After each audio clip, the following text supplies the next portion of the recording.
আজকে আমরা চলে এসেছি শার্লটে বাংলাদেশি কমিউনিটির পিকনিকে। অনেক দিন পর সবার সাথে গল্প, খাওয়া দাওয়া, গেম শো। আশা করি আজকের দিনটা বেশ মজাতেই কাটবে। বাচ্চাদের এখন চলছে চামচে বল রেখে হেঁটে যাওয়ার প্রতিযোগিতা।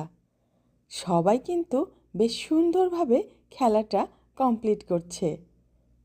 কিন্তু প্রতিযোগিতা কাউকে তো ফার্স্ট সেকেন্ড হতেই হবে।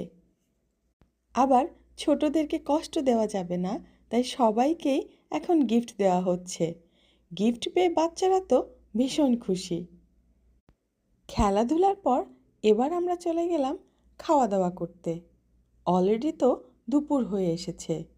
চুলার উপর গরম গরম চিকেন বারবিকিউ। ছোটদের জন্য রয়েছে পাস্তা, কারণ ভাতের থেকে পাস্তা তো তাদের বেশিই পছন্দ। আর এদিকে রিশান হাতে নিয়ে বসে আছে চকলেট। কিছুক্ষণ গল্প করতে না করতেই ডাক চলে এলো আমাদের খাওয়ার জন্য। খাবার নেওয়ার জন্য তাই তো এত লম্বা লাইন। আমরাও তাই তাড়াতাড়ি করে লাইনে দাঁড়িয়ে পড়লাম খাবার নেওয়ার জন্য।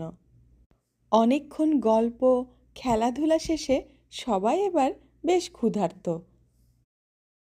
তাই তাড়াতাড়ি করে খাওয়া দাওয়া সেরে নিচ্ছি, কারণ এরপর তো আবার খেলাধুলা আছে।